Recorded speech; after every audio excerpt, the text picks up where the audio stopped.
경정 청구가 세금을 많이 내신 분들만 하실 수 있는 건 또 아니에요. 우리 낸 것도 없는데 뭐하러 받아? 이렇게 생각할 수도 있는데 신청을 하게 되면은 향후에 내는 세금까지 공제를 줍니다.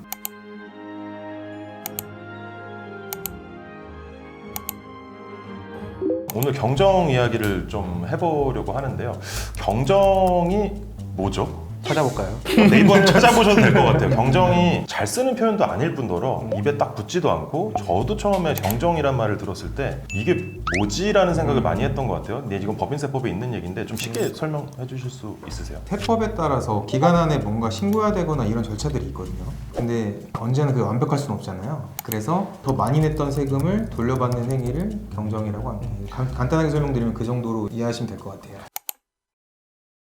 근데 그런 궁금증이 좀 계실 것 같아요. 우리는 세무대리인이 다 알아서 잘 해주고 계신데 거기서 뭐 환급이 더 나올 게 있는 것이냐, 오히려 뭐 이렇게 했다가 뭐 잘못되는 거 아니냐, 이런 의구심을 가지실 것 같아요. 거기에 대해서는 한 가지 포인트가 있는 게, 좀 분리하셔서 하실 필요가 있어요. 기장을 해주셨던 아니면은 뭐 세무 신고를 해주셨던 기존의 대리인분들도 분명 다 최선을 다해서 하셨을 거라는 전제하에 그렇죠. 일단 생각을 해야 되잖아요. 그랬을 때 사실은 업무가, 사실 저희 국세행정이라는 게 좀 특정 시기에다 몰려 있죠. 조금의 어떤 누락이나 아니면 전략적인 판단으로 인해서 뭐 좀 약간 공제 혜택을 좀 덜 넣는다던가 하는 선택들이 있을 수 있거든요. 근데 이제 그게 계속 법이 개정이 되고 뭔가 바뀌어가면서 추후에 생각해보니 이때 받거나 신청을 했던 게 지금도 훨씬 유리할 수 있겠다. 과거 잘못됐다기보다는. 그리고 실무적으로 저희도 이제 세무대리를 다 하시잖아요. 세금을 과다하게 납부했을 때와 과소하게 납부했을 때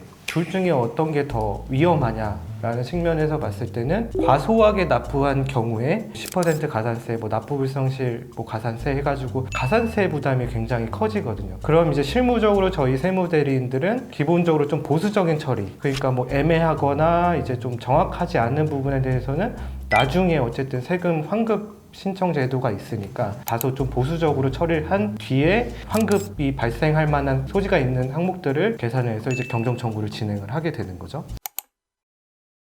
세법이 매년 바뀌어요. 매년 바뀌는데 이제 그거를 계속적으로 이제 업데이트를 하면서 이제 물론 그렇게 하시겠지만 그게 좀 쉽지 않거든요. 그리고 이제 대표님들 입장에서는 어떤 자료를 줘야지 이런 것들을 공제받을 수 있고 이런 거에 대한 정보가 별로 없으세요. 그래서 매년 그냥 동일하게 해오시다가 어쩌면은 어떤 연도에는 그런 것들을 놓쳤을 가능성이 좀 있을 것 같거든요. 저희 입장에서는 이제 그런 것들을 전체적으로 한번 검토를 해드리고 대략적인 환급세액이 얼마나 되는지를 먼저 검토를 하고, 그리고 이제 업무를 진행하는 게 보통 저희 업무 순서죠. 그렇죠. 네. 저희가 좀 공제 측면에서만 좀 말씀을 드리는 것 같은데, 혜택 측면에서 신청하면은 반대급부가 있다. 그렇죠. 어떤 책임이 따른다. 네. 그러니까 하나를 받았으면 하나를 줘야 되는, 약간 유지를 뭔가 해줘야 되는 그런 것들이 있다는 것도 꼭 확인을 하셔야 돼요. 그런 부분은 잘 세무대인이 있어야겠죠. 사실은 쉽게 판단하기는 어려운 문제들이기 때문에 그런 것들에 대한 또 전략의 고려도 좀 필요할 것 같습니다. 예.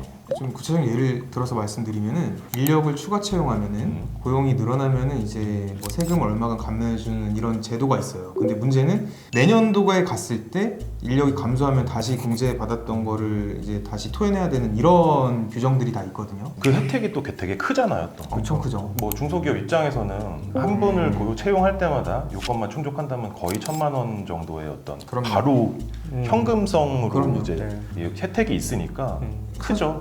사실상 이런 제도가 그 국가에서 지원금 주는 거랑 똑같은 거예요. 대표님들 아시겠지만 어디 지원금 하나 받으려고 하면은 생각보다 많은 서류와 많은 자료와 이런 것들이 필요한데, 세무신고를 통해서 받을 수 있는 것들에 대해서는 생각보다 중요하게 생각하시지 않으시는 것 같더라고요. 지원금을 받는다는 느낌으로 접근하셔도 좋을 것 같고, 대신 이제 뭐 항상 모든 지원금도 마찬가지지만 아까 말씀드렸다시피 이에 따른 의무가 있다. 경정 청구가 세금을 많이 내신 분들만 하실 수 있는 건 또 아니에요.